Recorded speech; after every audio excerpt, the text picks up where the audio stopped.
Go slide.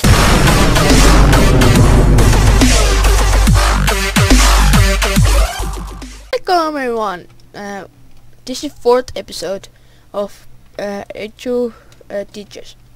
Today we're looking at the basics of machines and whatever it is.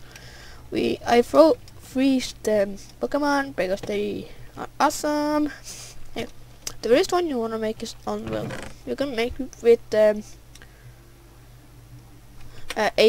iron ingot, and you need this to make the plates, the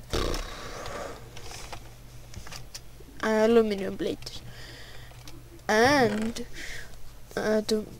you can do make a PC with the aluminum plates.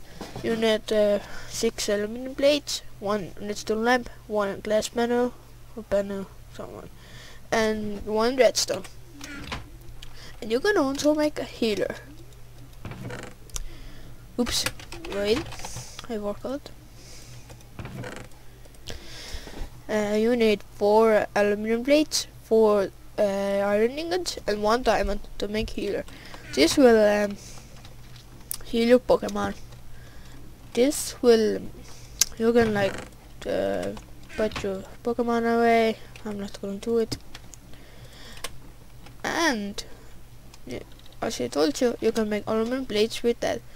So yeah, here's a lab that I'm working on. That's gonna be permanent, I hope so. But thanks a lot for watching. I hope you like this. Bye.